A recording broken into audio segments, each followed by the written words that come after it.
In Module 26, we learned about the history and structure of the Federal Reserve. 27 is all about how the Federal Reserve operates. What tools can they use within monetary policy? And then how do they implement each of those tools if we're in a recessionary or inflationary period?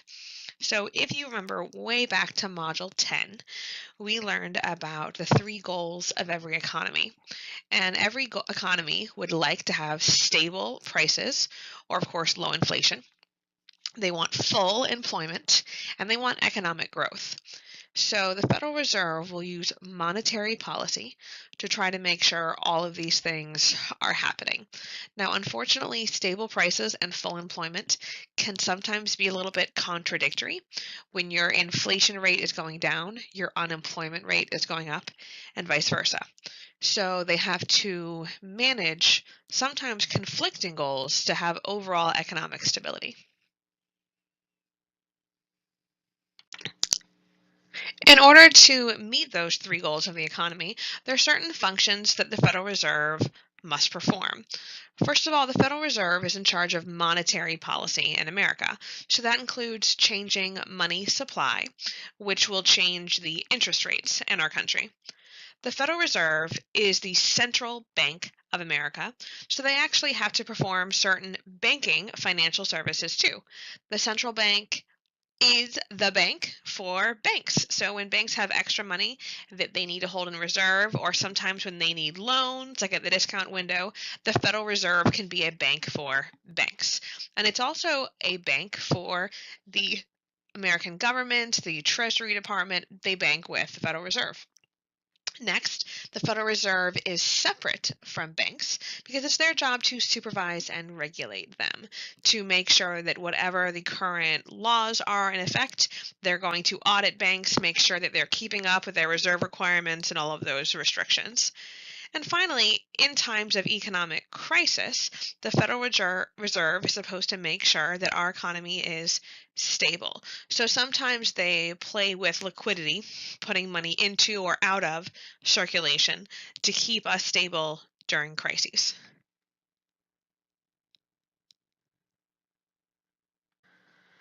So the first function of the Federal Reserve is to conduct monetary policy.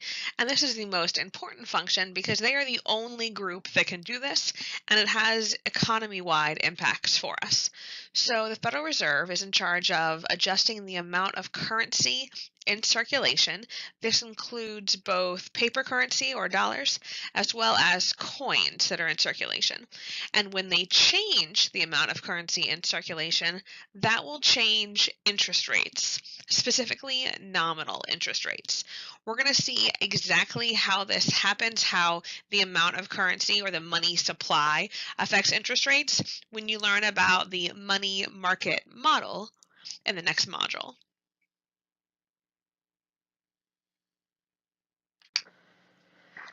The second function is about financial services that the Federal Reserve provides.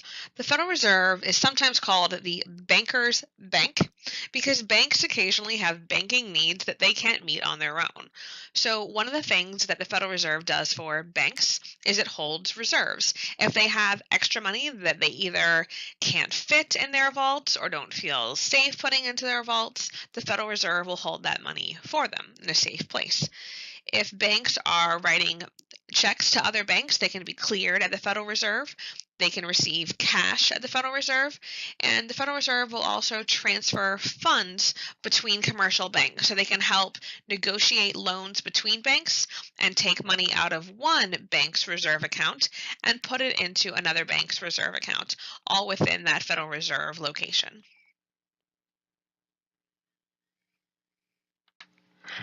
The Federal Reserve also acts as the banker for the federal government. So whenever the federal government needs to write a check, transfer funds, get cash, just like banks, they go through the Federal Reserve. And even the U.S. Treasury, which is completely under governmental control, they have a checking account, and their checks are issued by the Federal Reserve, which means that all of the federal tax refunds and all of those things, even though the Treasury Department processes those, they come from the checking account, which is at the Federal Reserve. So again, the government needs a bank, and their bank is the Federal Reserve.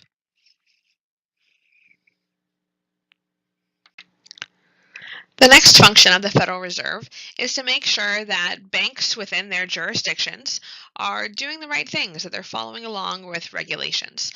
So those 12 regional Federal Reserve locations examine and regulate the banks within their district. So you have auditors within all of those regional places that are checking in and making sure that they are going along with the reserve requirements, the capital requirements, that they are doing what they say that they should be doing, which keeps banks safe from bank runs, from too many risky investments and things like that. But if you recall, the Federal Reserve oversees all deposit-taking institutions. So this also includes credit unions, and the Board of Governors, who is the group of 7 in Washington, D.C. at the top of the Federal Reserve, they also oversee the stock market. The stock market is less regulated than banks, but there are some regulations in place, and it's the Board of Governors' job to make sure that they're following along with those regulations.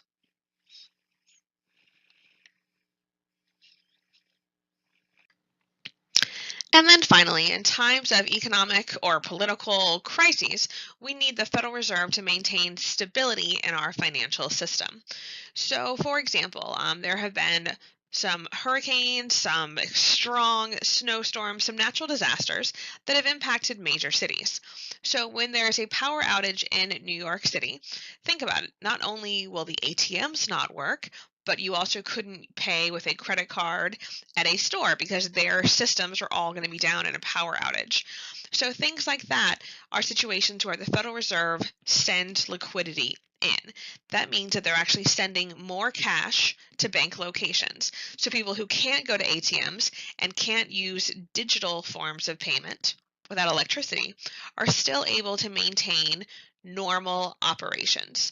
So I know that might seem like a little thing, but we have a lot of natural disasters or even situations like September 11th, where all of the banks around the World Trade Center shut down and people were afraid to go out. The stock market closed temporarily. The Federal Reserve got involved, sent a ton of money to those markets, which kept business operating as usual. Whenever these things calm down, so when the natural disaster is over, when electricity is back, then the Federal Reserve just takes that liquidity back out of the market and it returns to normal. Now that we know that the Federal Reserve is supposed to do all of those functions, the first one, monetary policy, includes 3 major policy tools. So within monetary policy, the Federal Reserve controls reserve requirements in banks. They control the discount rate, which remember is the interest rate charged when the Federal Reserve loans money to banks. And they also control open market operations.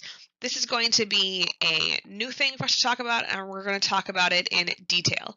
Open market operations simply are when the Federal Reserve buys or sells U.S. Treasury bonds from banks in order to either put money into banks or take money out when they do those transactions.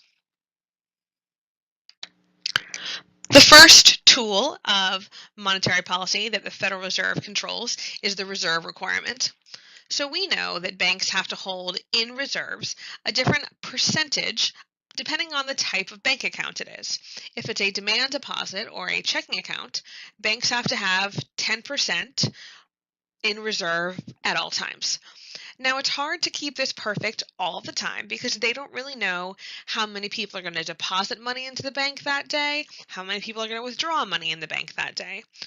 And they want to use as much of their excess reserves as possible to make a profit. So the Federal Reserve looks at the reserve requirement on average. There's a 2-week period, and within that 2-week period, they have to be maintaining the required reserve ratio.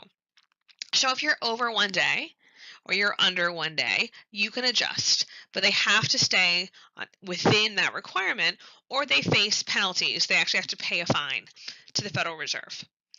So if a bank is short on reserves, they can borrow money from other banks.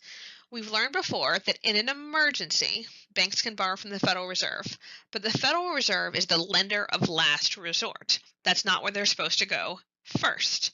So when a bank notices they're a little bit short, the first thing they do is borrow money from another bank.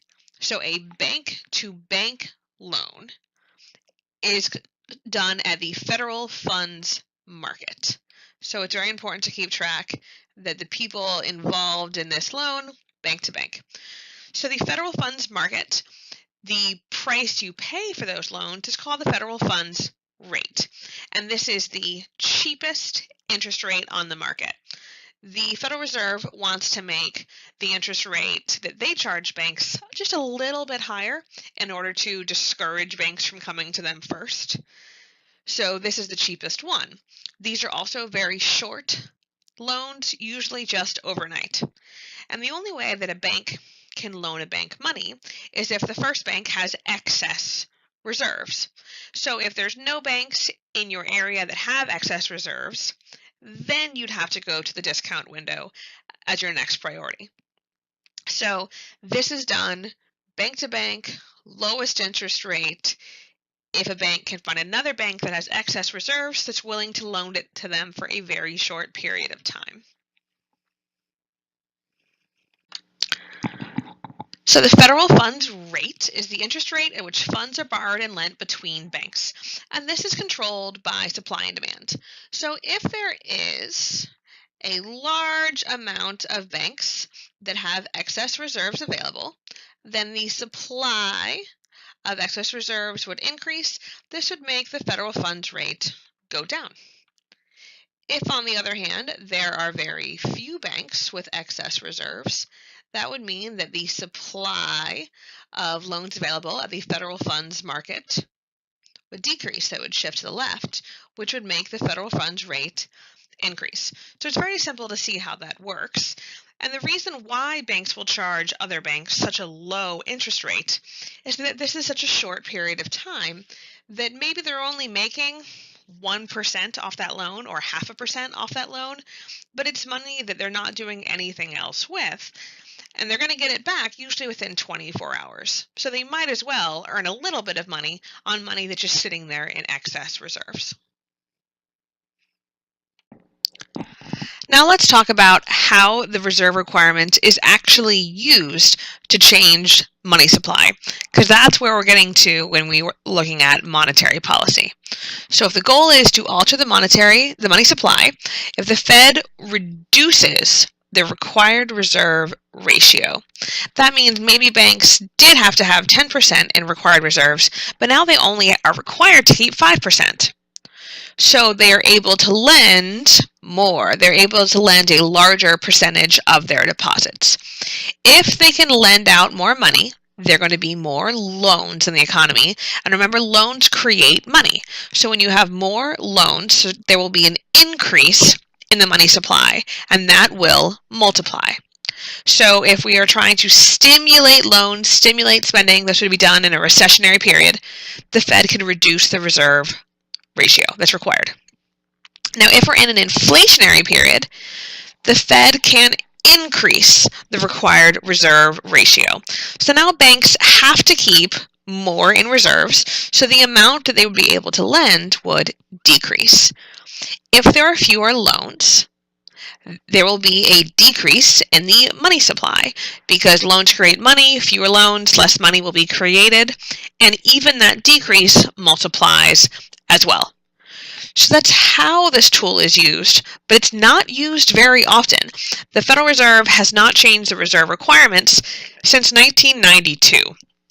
And the reason why is that a lot of banks use their excess reserves for illiquid investments. So think about it. If you've tied up 90% of your reserves into loans that last years and years and years, and now all of a sudden the Federal Reserve said that you have to keep more than 10%, where do you get that money from? It would be a pretty radical thing. It would shake up banks. They're used to only knowing they're required to keep 10% and they can use the rest for long-term investments.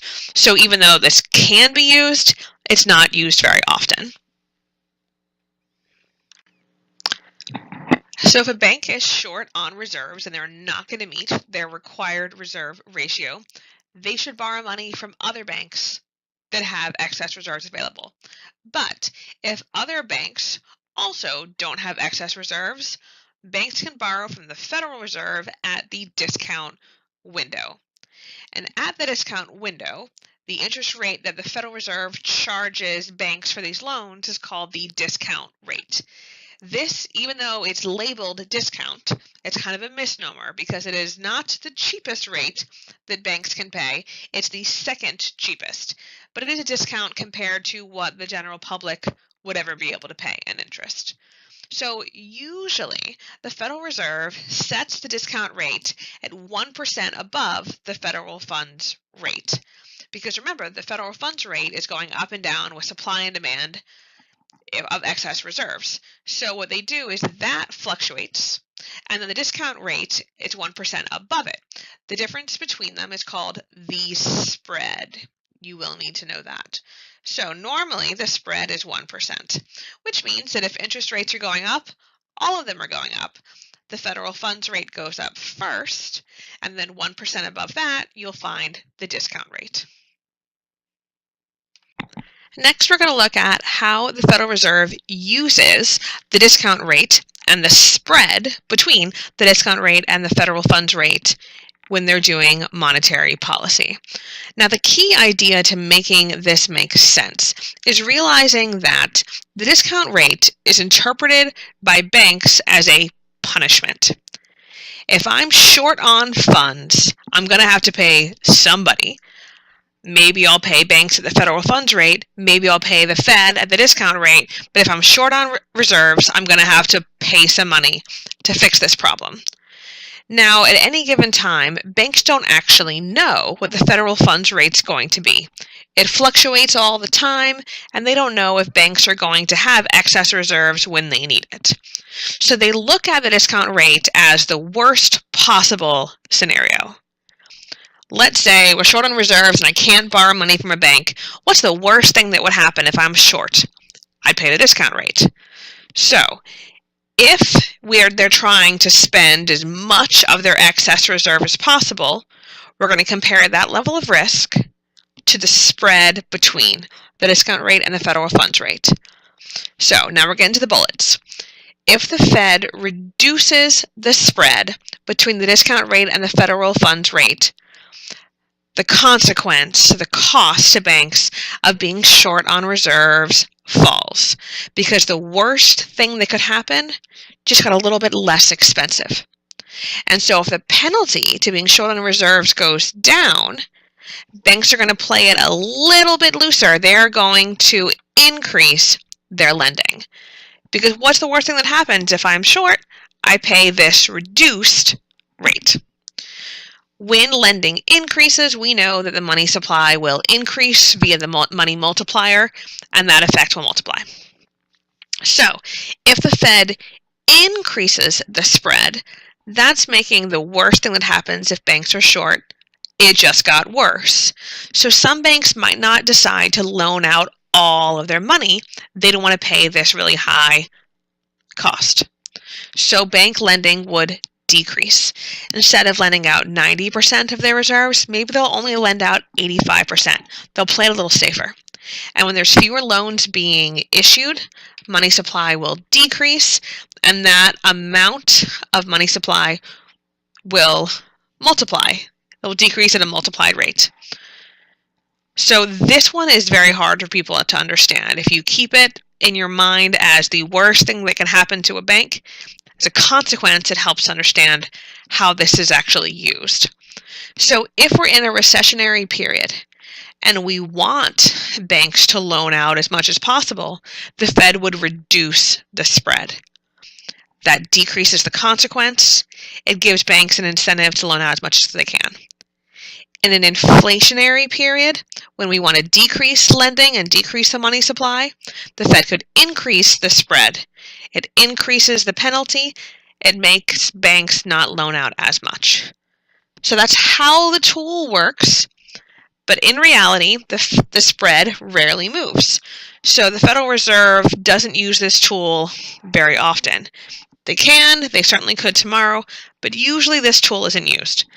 We've gone through two of the Federal Reserve's tools so far, and they don't use them much, which tells you that the last tool is going to be extremely important because it's the tool that they've used the most. In your notes, you were told to rank the three interest rates from highest to lowest. Interest rates charged to people, the federal funds rate, and the discount rate. So go ahead, take a minute, and think about which way they would go. Then we'll check the answers. Okay, the highest interest rate of the three is the interest rates charged to people. The second highest is the discount rate, and the lowest interest rate in our economy is the federal funds rate. The difference, or the gap, between the discount rate and the federal funds rate is called the spread. So again, you can see the ranking of how these things fall and the idea that they are all going up and going down together. Even within interest rates being charged to people, there's a range, and the range that you pay depends on your credit score. So interest rates do rise and fall together, but there's a lot of variations of who's paying what interest rates. The third and final tool used by the Federal Reserves is called open market operations. Because the other two are very rarely used, that makes this the most important tool of the Federal Reserve. We learned in the previous module that open market operations are conducted by the Board of Governors and 5 of the regional Federal Reserve banks, and that New York is the one that is always on the Federal Open Market Committee, and the other 4 seats rotate. So now we're going to find out what this committee is all about and what are they deciding. Since the Federal Reserve is not part of the U.S. government, they are the bank for the U.S. government. So occasionally the U.S. government needs to borrow money from their bank, and they are required to pay the bank back. So government debt is a liability for the U.S. government, but it's actually an asset for the Federal Reserve because there will be money coming in to that category. The main area of government debt where the Federal Reserve is concerned are something called Treasury bills. Treasury bills are often called Treasury bonds, and they are U.S. government bonds. So we know that bonds are guaranteed. They're going to get paid back at a set interest rate. What's unusual about these bonds is that they have very short maturity terms. They normally come to maturity in less than 1 year. So whoever's holding on to the Treasury bill when it matures earns the interest on that. So you can see if the Federal Reserve is holding on to a bunch of Treasury bills, they earn the interest that makes it an asset for the Federal Reserve. Open market operations are when the Federal Reserve buys or sells U.S. Treasury bills, and these can often be called U.S. government securities or Treasury bonds or T-bonds. So we have multiple names for the same thing. Now they buy or sell the T-bonds through transactions with commercial banks. Commercial banks use their excess reserves to purchase these bonds. And the Federal Reserve decides when they want to buy or sell based on their targeted federal funds rate. So we know that the federal funds rate is the rate that banks charge other banks for loans. They need to have excess reserves. So the amount of excess reserves banks have controls the supply of these loans, which controls the price and supply and demand. So the Federal Reserve is aware of this, and they can either buy or sell bonds to push interest rates up or push interest rates down. We're going to use T accounts to see how the transactions of buying and selling bonds impact assets and liabilities for both commercial banks and the Federal Reserve. So we're starting with a T account for a commercial bank.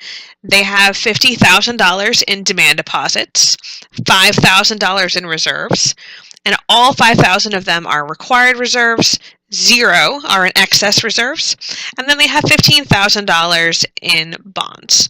So looking at the current T account, if there are no excess reserves, what must the reserve requirement be for this bank? $5,000 is 10% of $50,000. So we can look at this and see that the reserve requirement is 10%.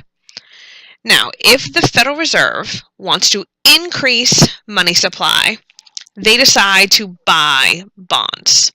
This bank has $15,000 of bonds available that can be purchased. When the Fed buys bonds, T-bonds, from a bank, they credit the bank's reserves.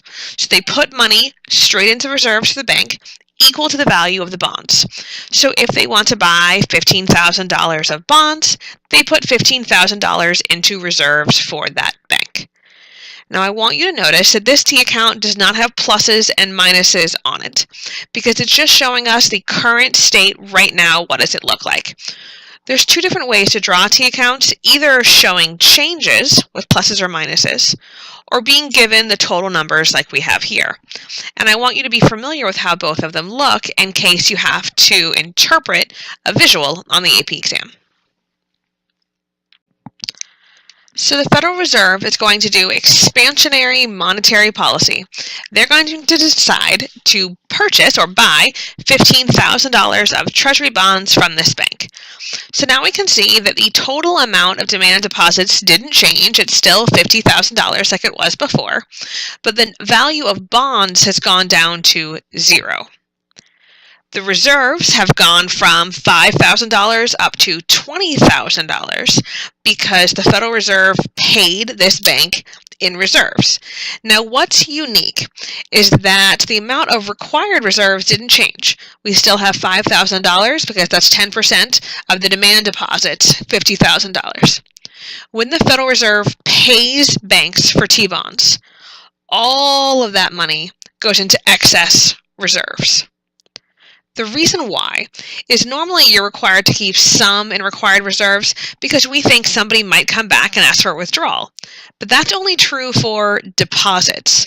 Buying and selling bonds is not the same thing because in that case, I bought the bond, I paid for the bond, the end. The transaction has been complete. If somebody buys something from you, you don't keep a percentage of that on sale in case they ask for it back. That's not how sales work. So because the Fed paid for the bonds and the transaction is complete, all of that money goes into excess reserves. And so the bank is actually able to use all of the proceeds from the T-bonds to issue loans. So all of that money has the potential to multiply. So we now need to look at the T account for the Federal Reserve. We saw how the Fed purchase of bonds affected the commercial banks. Now let's look at how this affects assets and liabilities for the Federal Reserve. So first of all, bonds are assets. Whoever is holding on to the Treasury bond when it matures gains the profits. So that's why for both the commercial bank and the Federal Reserve, bonds are always on the asset side. When they buy bonds, that means the total value of their assets has gone up $15,000. So we have the plus sign to show that it increased because they are probably in control of more government bonds than just those. Now the new part here is monetary base. Let's remember that the monetary base includes bank reserves and currency in circulation. So when the Federal Reserve puts that $15,000 into bank reserves, that's going to increase the monetary base $15,000. This is a liability for the Federal Reserve because it's not their money. If the bank decides to use any of those excess reserves to buy additional bonds, to issue loans, to do capital requirements, then the Federal Reserve has to pay this money out. And that's why it's under the liability column. So you can see that the assets and the liabilities for the Federal Reserve have increased. This is going to start to multiply because if there's more excess reserves, then there's more loans. And that's going to increase the money supply. So the whole point of this open market operation is to change the money supply. So let's talk about how much it would multiply. If you think back, they were keeping $5,000 out of $50,000 in demand deposits. So our reserve requirement is 10%. If the reserve requirement is 10%, that means your money multiplier is 10. 1 divided by 0.1 equals 10. So it's 10 times what? Is it going to be 10 times the deposit? Well, there wasn't a deposit. So it's 10 times the excess reserves. And the excess reserves were $15,000 because all of that money went into excess reserves for the bank. So 10 times $15,000 is an overall multiplied effect of $150,000. So when the Fed bought $15,000 of bonds, that's going to increase the money supply $150,000, assuming, of course, that banks loan out all of those excess reserves.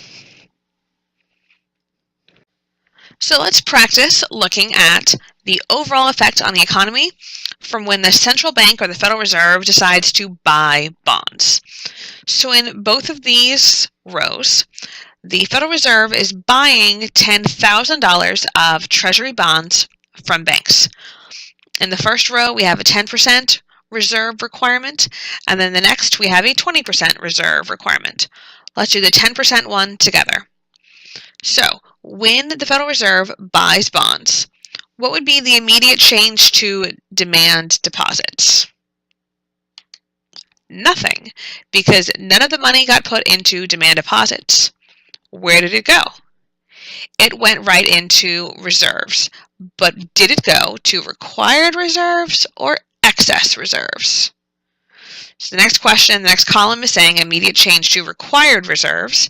That is 0, because banks are not required to keep any of the proceeds from T-bond transactions in required reserves because they're not expecting any withdrawals. This was not a deposit. This was just a purchase.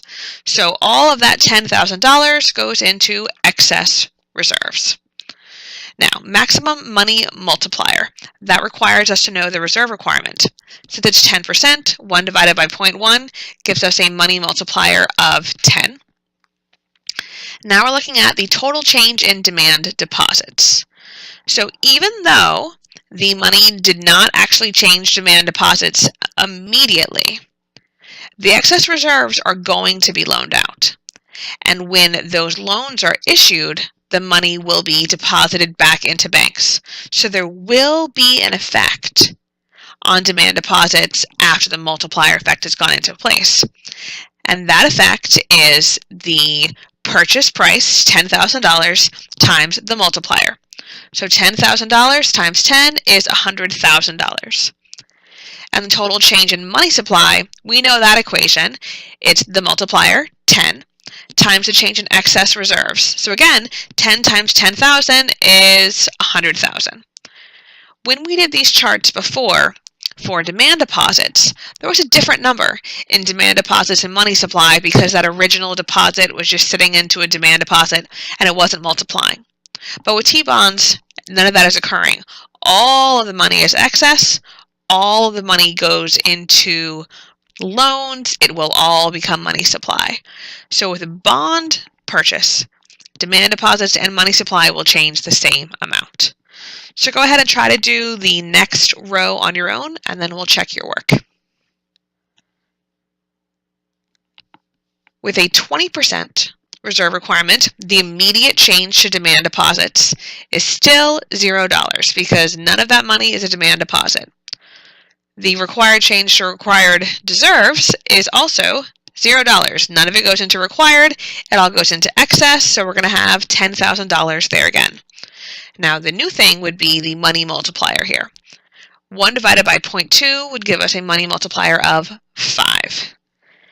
Now, we're going to take that multiplier and multiply it by $10,000 because all of that excess reserves is going to be loaned out and deposited back into banks. So the total change in demand deposits should be $50,000. And 5, the multiplier, times $10,000, the excess reserves, gives us a $50,000 total change in money supply. We've seen the T accounts for commercial banks and the Federal Reserve when the Fed buys bonds Now we'll see what happens when the Fed decides to sell bonds. So if the Federal Reserve wants to sell Treasury bonds, the transaction is still between the Fed and commercial banks.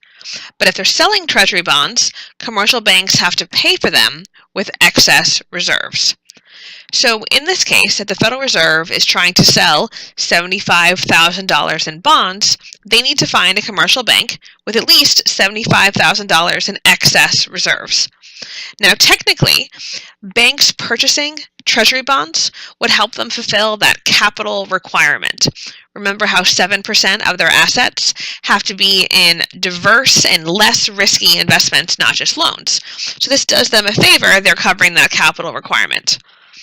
So when we are looking at the T accounts, for the Federal Reserve, when they're selling bonds, the total value of bonds that they have has decreased $75,000. So you can see bonds are still an asset for them, but the value of that asset has decreased.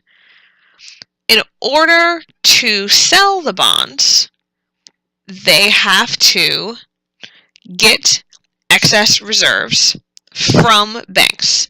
So when the bonds are going up for the commercial banks, they're paying with reserves. So the value of one asset's going up and the value of the other one's going down. When reserves decrease, reserves are part of the monetary base. So jumping from the commercial bank's T account to Federal Reserve, we can see that when commercial banks pay the Federal Reserve for these bonds, that money is coming out of their reserves, it's coming out of the monetary base, so the monetary base decreases. So the Federal Reserve is doing this because they're trying to decrease the money supply. And we can see finally that the total amount of demand deposits didn't change one way or the other. So here we have T accounts showing the transaction, but we're using this one to show the change, how much these accounts are going up and down. I wanted to stop a minute and talk about incentives. Why commercial banks would go along with all of this buying and selling of T-bonds if they don't really have much control over it. It's clear that the Federal Reserve benefits from buying or selling Treasury bonds because they gain their desired result on money supply. If they're trying to decrease the money supply, they sell T-bonds. If they're trying to increase the money supply, they buy them. Also, if the Federal Reserve is currently the owner of some T accounts or T bonds, when they mature, then the Federal Reserve profits. They receive all the interest payments on those bonds. Because the Federal Reserve is not for profit, they use that money first and foremost to pay any operating costs, just like any nonprofit charity uses some of their money to keep the heat on and pay their operating costs and pay the salaries. But in the Federal Reserve's case, if they have any additional profits from T-bonds, they actually use that money. It goes back to the government and it pays down our national debt because they're not allowed to make a profit at the end of the year. So that's how the Federal Reserve benefits, but what's in it for commercial banks? So if the Fed buys bonds from commercial banks, what are they giving these banks? They're giving them excess reserves. And the commercial banks can use those excess reserves to make money because if they use that money to issue loans, they're going to earn interest. If they use that money to buy other capital investments, they could be fulfilling that regulation. They could be earning profits that way. If the Fed sells bonds to commercial banks, then the commercial banks have to give up reserves, but they're gaining T-bonds. And if they are owning the Treasury bonds when they mature, they gain all the proceeds. And this is partially why the Treasury bonds are so fast that they mature in less than a year.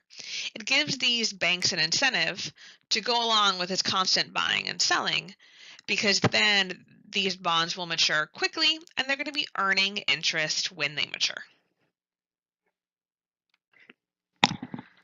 An easy way to keep track of when the Federal Reserve would decide to buy or sell Treasury bills is this mnemonic device. A mnemonic device is an abbreviation, an acronym, a little trick to help you remember something. So in this case, if the Federal Reserve is trying to increase the money supply, they buy, because buying equals bigging. So when the Fed buys bonds, money supply gets bigger. If the Federal Reserve is trying to decrease the money supply, they sell them, because selling equals smalling. I know this is kind of absurd, but it helps. From the perspective, it's always from the perspective of the Federal Reserve. If they buy bonds, money supply increases. If they sell bonds, money supply decreases.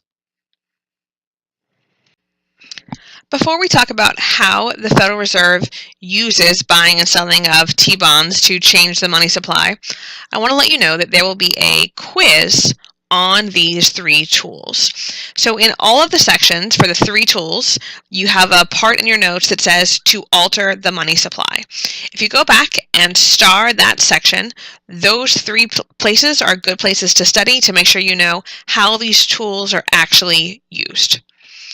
Okay, so in terms of open market operations, if the Fed buys U.S. Treasury bills from commercial banks, what's going to happen to monetary base? If they're buying T-bills from banks, they're giving commercial banks money to put into their reserves. So the monetary base would increase because it increases bank reserves. When banks have more reserves, and these are of course excess reserves, they're able to issue more loans. Loans increase money supply, and it's a multiplied increase because at each round, new loans get redeposited, which allows banks to issue more loans, and it multiplies until the money runs out. And finally, when the Federal Reserve sells U.S. Treasury bills to commercial banks, it makes sure that the commercial banks pay them. So it is going to debit their accounts. When you're debiting an account, that's taking money out of it. It's charging it. So you might have heard the term debit card. That is subtracting money out of your checking account. So in this case, the Federal Reserve, when they are selling T-bonds, they're going to debit the bank's accounts directly because they all have accounts within the Federal Reserve. When banks' accounts are decreased here, their reserves are going to go down. When banks have fewer excess reserves, their ability to make loans will decrease. And with fewer loans, the money supply will decrease in a multiplied fashion because each round of loans that would have been offered is now not. So you're going to see an overall multiplied decrease in the money supply.